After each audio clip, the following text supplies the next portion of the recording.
All right, I'm nervous. I was going to borrow Marie's speech, and then she said she didn't write one. But wow, look at this beautiful sea of faces. Look at all these wonderful women, wonderful human beings. You guys are so lucky to be here tonight with us.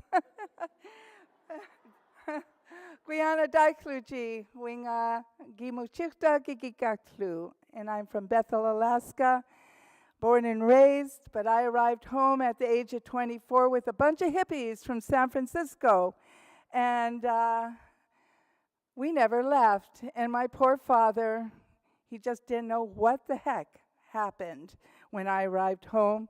And I said, Dad, we might look a little different. I feel like the preacher here was a little taller than I was. But I said, we're good people. And my boyfriend, who's now my husband, wave your hand, John McDonald,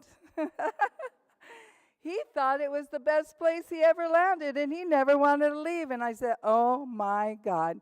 And so there we stayed, and that's when I realized my hometown, Bethel, was just the most incredible, incredible place to be, to raise children. And right away, I will tell you of all the things I've ever done in my life, and he talked me into both of them because I was third in line of 10 siblings.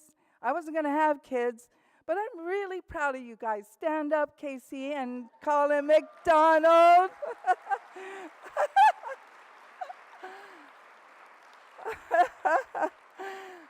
You know, they're really good kids, and they're really like-minded. I'm standing on my tiptoes, so I look taller because I played basketball till I was 59. and, and then I got cancer, and that ended that, but here I am today. But, you know, when you raise kids that work on good things, you knew you did something right. And so then when they want to go to Grateful Dead concerts with you last summer, you know you really did something right. Anyway, the title of my speech before I got off on a tangent, because I really didn't write a whole lot, I wrote things like facing my fears and finding my voice. And a lot of people helped me face my fears and find my voice. And a lot of them are in here, like Rosie Porter, who ran the Tundra Drums back in the day. She was the one that, when I had my son Colin, does this mean they're not hippies anymore? Or was that when we got married? I don't know. But there's so many people, my siblings and my cousins and friends and family. You know, out there they'll say, oh, she's a little noisy. Yes, I am. She's a little different. Yep, that's me. Last year, I was driving boats, and I was picking up a fly fisherman off the Keys of Raleigh, and he said, you're no ordinary grandmother, are you? And I said, I'll take that as a compliment. But growing up on the Kuskokwim River, it's the second largest river in Alaska, and my sister Jerry, wave your hand. She left me in Bethel and moved to Palmer. But we recognized right away that kids like us, Jareen learned how to swim at 60, and I learned how to swim as an adult. And right away we knew, I was 24, we knew we needed a pool or something to teach folks how to swim. Well, that was in 1975 that I moved to Bethel, and after being noisy for all those years, oh my gosh, Mary Peltola's in the audience. Mary, where are you? I don't know, right there.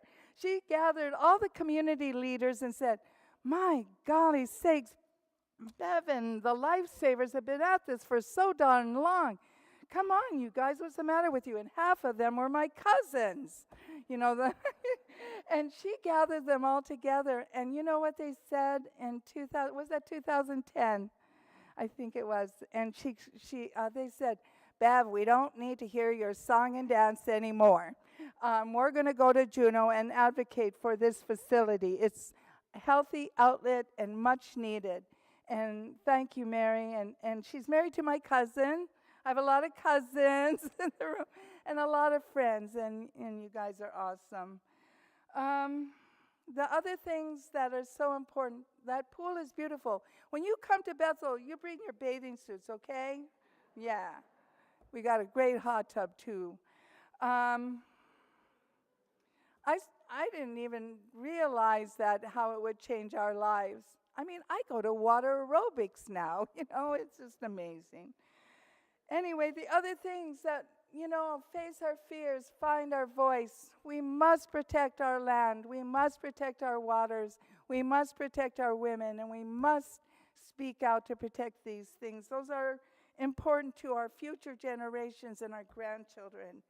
So that's why I really get noisy about staying healthy, get moving, keep up with me, And the other thing is, I'm so many different cultures, for crying out loud. I'm a Kuskokwim mix, and I'm really proud of it. And I think that there's so many people that don't accept other cultures and other religions, and, I got to quit tiptoeing. Okay. We really need to keep working on kindness, keep working on acceptance, keep being nice to each other. There's so much out there. Diane Kaplan, another person that, Bev, you're expecting too much. We can't build a swimming pool in Bethel. It's just a crazy idea. Well, Diane, I am, and I'm sorry she can't be here. We're going to work on this. We're going to make it happen. And she and Angela Cox put together, man, they said so many nice things. I said to myself, I'm going to keep that. I need that. I'll have to read that again someday. And I thank them. And Mary, my kids are supposed to wind me up when I get too windy, and so just do this. But Mary Whitmore cracked me up. I think she heard I was kind of noisy and talked a lot. She said, we'd like you to speak to 4 to 5 minutes, and somebody spoke too long and we had to shut them off. And but I'm really proud to be, there's some really incredible women like Nora Gwynn, the late Nora Gwynn, a judge out there in Bethel, Margaret Mead, and I'm here honored with Mary Pete, the late Mary Pete, who passed away, and I learned so much about her when we were working on fisheries and protecting the river and salmon. We live on a salmon spawning river, and she just, she was so quiet compared to me, but so articulate, and I know, I'm just so honored to be there with her and all of you. It's so funny how we're all interconnected, all working on good things, so let's keep doing that. Thank you, Alaska Women's Hall of Fame. You're awesome. And I am done, Guyana Chuck Duck.